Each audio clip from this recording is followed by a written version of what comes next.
जादुई त्रिभुज बनाइए। यहाँ पे हमें एक जादुई त्रिभुज दिया गया है। इसके कुछ नियम भी दिए गए हैं। हम पहले नियम पढ़ लेते हैं। इस त्रिभुज में 2 से 7 तक के अंक भरें, यानी 2 से लेकर 7 तक के अंकों का प्रयोग करना है हमें यहाँ पर त्रिभुज में। आप देख सकते हैं 2 से लेकर 7 तक के अंकों का प्रयोग करना है। हर पंक्ति का जोड़ 12 होना चाहिए। तो यहाँ पे हम समझ लेते हैं 7 और 3 10 और 2 12, ये पंक्ति का योग 12 है। इसी प्रकार से 4 6 10 और 2 12, 5 4 9 और 3 12, हर पंक्ति का योग 12 है। और किसी भी अंक को दोबारा से उपयोग नहीं करना है, रिपीट नहीं होना चाहिए। इसी नियम का प्रयोग करके हमको यहाँ पर दूसरे पूरा करना है। तो यहाँ पे हम ध्यान से समझ लेते हैं, हमें 3 से 8 तक का अंकों का प्रयोग करना है। तो हम अंकों को बढ़ते क्रम में लिख लेते हैं। यहाँ पर आपको ध्यान रखना है, ऊपर वाले वर्ग में हमें 2 से 7 तक के अंकों का प्रयोग करना था, जो हमने लिख लिया है। नीचे वाले से 8 तक के अंकों का प्रयोग करना है। और इन अंकों को हमने बढ़ते क्रम में लिखा है, यानी छोटे अंक पहले और उसके बाद वाले अंक बाद में और सबसे बड़े अंक अंत में। तो 3 से 8 तक के अंकों का हम प्रयोग करेंगे। तो ऊपर वाले जादुई वर्ग में जहां पर 2 है, वहां पर हम नीचे वाले जादुई वर्ग में 3 को लिख लेंगे। इसी प्रकार से ऊपर वाले जादुई वर्ग में जहां 3 है, वहां पर हम 4 को लिख लेते हैं। ऊपर वाले वर्ग में 4 ऊपर की तरफ है, तो यहाँ पे हम लिख लेंगे 5 को। इसी प्रकार से जहां पर ऊपर वाले जादुई वर्ग में 5 है, 5 की जगह पे हम लिखेंगे 6 को। और जहां पर 6 है वहां हम लिखेंगे 7 को। जहां पर 7 है वहां पर हम लिखेंगे 8 को। अब हम अंकों का योग कर लेते हैं। 8 और 4 12, 12 में 3 जोड़ा तो 15, 8 4 12 और 3 15 आ गया है अंकों का योग। 6 4 10 और 5 15। इसी प्रकार से 7 3 10 और 5 15। इस प्रकार से हम आसानी से जादुई त्रिभुज बना सकते हैं। यहाँ पे हमें नीचे दिए गए त्रिभुज में 5 से लेकर 10 तक के अंकों का प्रयोग करना है। तो हमने यहाँ पर 5 से लेकर 10 तक के अंक लिख लिए हैं। 6 अंक हैं। ऊपर वाले त्रिभुज में 3 से 8 तक के अंकों का प्रयोग करना था, तो यहाँ पे हमने 3 से 8 तक के अंक लिख लिए हैं। अब आपको यहाँ ध्यान रखना है, ऊपर वाले त्रिभुज में जहाँ पर सबसे छोटा अंक यानी 3 था, वहां पर इस वाले जादुई त्रिभुज के सबसे छोटे अंक हमें 5 को लिखना है। तो यहाँ 3 के स्थान पर हम 5 को लिख लेंगे। इसी प्रकार से बढ़ते क्रम में जो संख्याएं हैं, जैसे 4 था ऊपर वाले त्रिभुज में, वहां पर हम 4 के स्थान पे दूसरे स्थान के बड़े अंक 6 को लिख लेंगे। तीसरे स्थान के अंक 5 के स्थान पर हम 7 को लिख लेंगे। इसी प्रकार से 6 के स्थान पर हम 8 को लिख लेते हैं। 7 के स्थान पर हम 9 को लिख लेंगे और 8 के स्थान पे हम 10 को लिख लेंगे। अब हम अंकों का योग कर लेते हैं, जो कि 21 होना चाहिए। 10 और 6 16, 16 और 5 21, 8 और 7 15, 15 और 6 21, 9 और 7 16 और 16 और 5 21। इसी प्रकार से इस पैटर्न का प्रयोग करके आप आसानी से अपना खुद का जादुई त्रिभुज बना सकते हैं। अब हम अपना स्वयं का एक जादुई त्रिभुज बनाएंगे, जिसके लिए हम 8 से लेकर 13 तक के अंकों का प्रयोग करेंगे, जो यहाँ पे हमने बढ़ते क्रम में अंकों को लिख लिया है।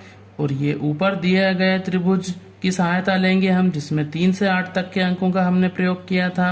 अब जहाँ पर सबसे छोटा अंक है इस त्रिभुज का 3, वहां पर हम अपने त्रिभुज के सबसे छोटे अंक 8 को लिख लेंगे। तो यहाँ पे 3 इधर है, तो हम यहाँ पे लिखेंगे 8 को।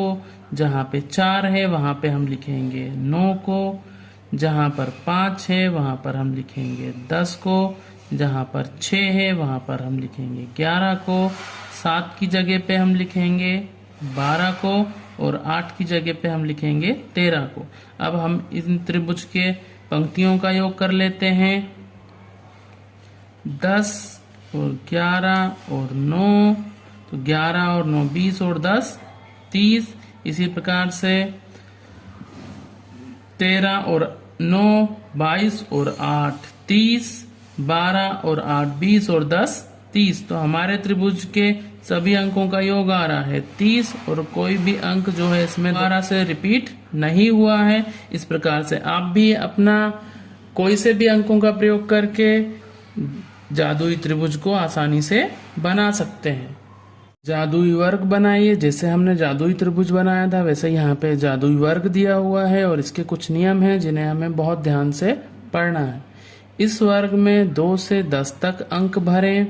हर पंक्ति का जोड़ 18 है। अंक का दोहराव नहीं है, मतलब अंक का दोहराव नहीं होना चाहिए। 2 से लेकर 10 तक के अंक का प्रयोग कर रहा है और हर पंक्ति का जोड़ 18 होना चाहिए। हम देख लेते हैं। 5 और 4 9, 9 और 9 18, 10 6 16 और 2 18, 3 और 8 11 और 7 18। इसी प्रकार से हम तिरछे में पंक्तियों को जोड़ लेते हैं। 9 और 2 11 और 7 18, 4 और 6 10 और 8 18, 5 और 10 15 और 3 18। इसी प्रकार से हमें अब जादुई त्रिभुज को बनाना है। इसमें नियम दिया गया है। इस वर्ग में 3 से 11 तक के अंक का प्रयोग करना है। हमें हर पंक्ति का जोड़ 21 होना चाहिए। यहाँ पर हमने उन अंकों को लिख लिया है जिनका हमें प्रयोग करना है। 3 से लेकर 11 तक के अंकों का प्रयोग करना है। अब आपको इस जादुई वर्ग को पूरा करने से पहले इस जादुई वर्ग को ध्यान से देख लेना है और इसमें हमें किन अंकों का प्रयोग करना था उन अंकों को हम नीचे लिख लेंगे और वो भी बढ़ते क्रम में। ये ऊपर दिए गए त्रिभुज के अंकों को हमने लिख लिया है और आपको ये क्रम ध्यान से रखना है। हमने बढ़ते क्रम में लिखा है और ये हमारे त्रिभुज के अंक हैं। अब ऊपर 2 है उसी स्थान पे हम 3 को लिख लेंगे। ये 3 लिख लिया हमने। जहाँ पर 3 है वहाँ पे हम 4 को लिख लेंगे, तो यहाँ 4 लिख लेंगे हम। जहाँ ऊपर वाले त्रिभुज में 4 इस तरफ है तो यहाँ पे हम लिखेंगे 5 को। 5 जहाँ पर है वहाँ पे हम लिख लेंगे 6 को। 8 है यहाँ पर तो हम यहाँ पे लिखेंगे 9 को। 9 ऊपर वाले त्रिभुज में यहाँ है तो यहाँ पे हमें लिखना है 10 को। इसी प्रकार से 10 ऊपर वाले त्रिभुज में यहाँ पर है तो हमें 10 की जगह लिखना है 11 को। अब हम इनका टोटल कर लेते हैं। 10 5 15 और 6 21, 11 और 7 18, 19 20 21, 8 और 9 17 और 4 21। आड़े में टोटल कर लेंगे। 11 और 6 17 और 4 21, 7 5 12, 12 और 9 21, 10 3 13, 13 और 8 21। इसी प्रकार से हम नीचे जो हमें जादुई वर्ग दिया गया है इसी तरह से उसे भी हम पूरा करेंगे। यहाँ पे हमें जादुई वर्ग में 5 से लेकर 13 तक के अंकों का प्रयोग करना है जिन्हें हमने लिख लिया है। और ऊपर वाला जो जादुई वर्ग दिया था उसमें 3 से लेकर 11 तक के अंकों का प्रयोग करना था जिसे हमने बढ़ते क्रम में इन्हीं अंकों के नीचे लिख लिया है। आपको ये ध्यान रखना है कि बढ़ते क्रम में ही अंकों को लिखना है और सबसे छोटे अंक जो है यहाँ पर उसके नीचे सबसे छोटे अंक को उसके ऊपर लिखना है। इसी प्रकार से बढ़ते क्रम में अंकों को हम लिख लेंगे। सबसे छोटा अंक इस जादुई वर्ग में 3 है तो यहाँ पर हम 3 की जगह पे 5 को लिख लेंगे। यहाँ पे 4 है, 4 की जगह पे हम 6 को लिख लेंगे। 5 तो 5 की जगह पे हम लिख लेंगे 7 को। इसी प्रकार से हम जादुई वर्ग को पूरा कर लेंगे। देखिए ऊपर वाले वर्ग में 10 का स्थान ये है तो हम 10 के स्थान पर 12 को लिख लेंगे। इसी प्रकार से 11 का स्थान यहाँ पर है तो 11 के स्थान पे हम 13 को लिख लेंगे। जादुई वर्ग की सभी पंक्तियों का योग होना चाहिए 27। तो इसको जोड़ लेते हैं हम। पहले खड़े में जोड़ लेते हैं। 12 और 7 19 और 8 27। 13 में 9 जोड़ेंगे तो आएगा 22। 22 में 5 जोड़े तो 27। 6 में 11 को जोड़ेंगे तो आएगा 17। 17 और 10 27। इसी प्रकार से आड़े में जोड़ लेते हैं। 13 और 8 21 और 6 27। 9 और 7 16। 17 और 10 27। 12 और 5 17 और 10 27। तो ये जादुई वर्ग। इसी प्रकार से जादुई त्रिभुज और जादुई वर्ग को हम आसानी से पूरा कर लेते हैं। इसी प्रकार के अन्य वर्ग बनाकर आप संख्याएं लेकर उनको भी आसानी से पूरा कर सकते हैं। जरूर आप वर्ग बनाएं और अपने शिक्षक की सहायता से उनको पूरा करें, और ये पैटर्न का ध्यान रखते हुए आप आसानी से वर्ग, अपने जादुई वर्ग बना सकते हैं।